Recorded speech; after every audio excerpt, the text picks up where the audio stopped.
Good evening, my washers and dryers, and welcome back to the laundromat. Tonight I will be reading an original short fiction piece loosely inspired by the irresponsible Captain Tylor, linked below if you're curious. I hope you enjoy the laundromat's debut story, fittingly titled Laundry Day. The first time I met the crew of the Just Lucky, they were all in their underwear. Technically, I was a stowaway, so it was important that I not meet them, period. But seeing as that would be impossible, I would settle for not seeing them for as long as I could. See, I was trying this romantic run-away from home routine and stowed away on the first ship I could find. Well, the first one with a cool name I could find. It seemed poetic that it should be Just Lucky because once I was hidden in a supply closet, that was how I felt. It was quiet the night I tried to venture out. If my phone was to be trusted, scraping by on single-digit percentages of battery, it was just after 11 at night. These guys were military, so they went to bed super early, probably. Every day this past week, I left my current hiding place around this time to find food and use the bathroom. I was pretty sure my stomach was eating itself at this point, and my bladder was about to explode. After relieving both of those needs, I started creeping the other way. I couldn't stay in one hiding place for too long because a hiding place was like a bank password. If you don't change it enough, you run the risk of it being found out. When I'd explored the ship in the past, the lights were usually off at night, or at least dim enough that a person could see if they were working the night shift or trying to find a new hiding place. Tonight, for some reason, the lights were on, and that made my heart pound a little more. Thankfully, we were in space, and we were a week away from the docking station. I wasn't sure where the Just Lucky was supposed to go, but I didn't think it was towards civilization, and these guys didn't seem like the type to just throw me out into space. I saw a room marked laundry. That had to be a safe bet, right? I pushed the button to the left of the door and it swished to the side. Not a safe bet. Not a safe bet. I was staring at probably 30 people, all standing in their underwear. There was no time to turn and run because the door had already closed behind me and 2 people had small handguns trained on me. I was just grateful I'd already been to the bathroom at this point. Oh, so scratch that. All but 2 were in their underwear. But the thing about finding any group of people in their underwear, and you weren't expecting them to be in their underwear, the specifics don't set in until later. My hands were in the air. The first person to approach me was one of the 2 clothed people with a handgun. She looked to be about 30, with bobbed black hair and austere features. Her frame was petite, but her arm muscles alone told me she could snap my neck if the situation demanded it. Her sharp eyes studied me. "Who are you?" It was almost hilarious. This tiny, muscular woman wearing plaid pajama pants and a tank top with a cartoon character on it was going to kill me. "On your knees," the other person ordered, not waiting for an answer. He was taller than the woman, probably in his early 40s, his black hair shellacked back almost like a helmet. I obeyed the order to kneel in front of everyone. My hands stayed in the air. Everyone else in the room was hovering by the washing machines and dryers, staring wide-eyed at this whole thing unfolding. "Give us your name," the woman barked. I jumped. Hadley. My name is Hadley." "Full name," the man ground out. Gosh, she was scary. Cold gray eyes under thick eyebrows, a long nose pointing right at a frown, and high cheekbones catching every shadow.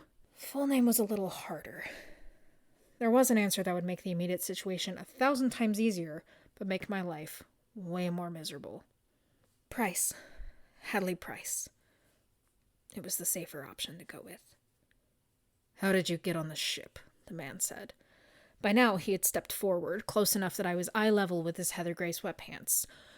So I kept my eyes up, around, away. I shrugged my shoulders. "Stowed away," I mumbled. That was the truth. I had to earn my favor somehow. I'm a runaway." "Your problem is what you are," the woman sighed, but she did relax. "Captain, what do you suggest we do?" The captain hopped off the washing machine. He wore a long bathrobe over a pair of boxers I didn't even know existed in the wild, white with red hearts. The captain ambled over to us and crouched in front of me. Nose to nose with him, he didn't look like he was that old.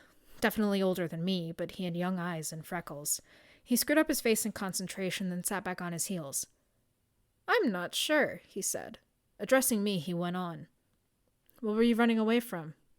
"Home," I replied. "I wanted to get out."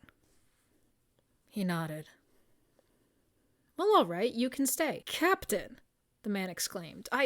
I must protest. Protocol calls for a lot of things, the captain said. But protocol most of all says we are to defend those in need, and she is very obviously in need. Captain, I agree with Lieutenant Hensley, the woman said. We cannot endorse and accept that she has broken the law, running away from trouble or not. We also don't know if that's true. We are taking her at her word. The captain stood to his full height, a little taller than the woman, but a good head and a half shorter than the Lieutenant Hensley guy. He put his hands on his hips, flipping open the bathrobe in the process. I concentrated very hard on their faces because that was better than what was at eye level. I am taking her at her word, so if anyone above hears of this, it gets blamed on me. He said it so matter-of-factly. That's how chain of command works, right? Lieutenant Hensley and the woman exchanged a look. They did lower their weapons and tuck them away, giving me room to breathe again. So, Price, Hadley Price, the captain said, offering a hand to me. What can you do? I can clean. I took the captain's hand and he pulled me to my feet. I can finish the laundry. I speak 4 languages. We're not going to give you access to our clothes, Lieutenant Hensley replied. You're lucky we're letting you keep access to the ship. Cleaning would be a suitable punishment. The captain held up a hand to quiet the rabid lieutenant. But if you speak 4 languages... I do, I said. I speak Yotan, Mandarin, English, Yotan. And... The woman cut in. How fluently? So fluently. I was babbling now. I went to this province school in the Yotan Mountains and they taught me everything about that language. I am so fluent in it. The woman lifted her chin, looking me over. Very well. You should have opened with that. Very well, indeed, the captain chirped. Price, Hadley Price, I am Captain Luke Fallwind. You are more than welcome aboard the Just Lucky, and I will let you know what we have in store for you. Commander Rui Itachi, will you please escort Miss Price to the barracks? We only have room for our crew, she remarked. Oh, that's right, the captain said. He wrinkled his brow in thought. Well, we'll think of something. In the meantime, she can stay in my room. Captain, we cannot take a chance on her being an assassin, Lieutenant Hensley said. The captain shrugged. Pat her down, then. You have weapons, sir, Commander Itachi pointed out. She could use them against us.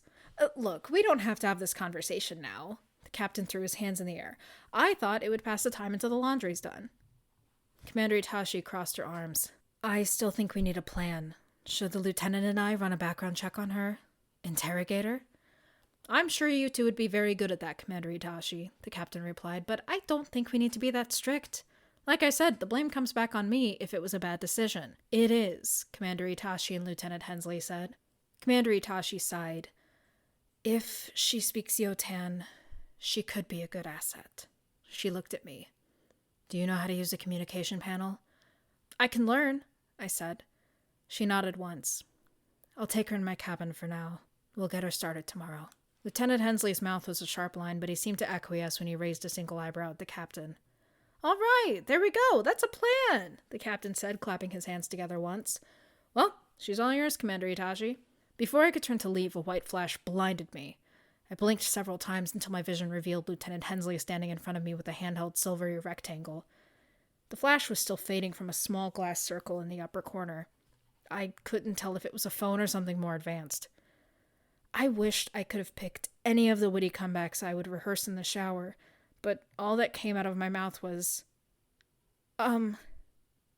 He waved the rectangle, then dropped it into his pocket. Well, we can certainly look up a Price, Hadley Price. You never know when a facial recognition database is more efficient. My heart jumped to my throat. I hadn't considered that. Now this guy had the Disney Fast Pass to finding me out. If there was anyone whose good side I needed to get on, it was his, and fast. Come on. Commander Itachi grabbed my elbow and started pulling me from the laundry room. The others in the room had been silent during this whole exchange, but as I was escorted away, they burst into a fevered cloud of chatter. My stomach sank deeper with every step away from the laundry room. I had been found out, and much sooner than I meant to be. I guess I wasn't as lucky as I thought.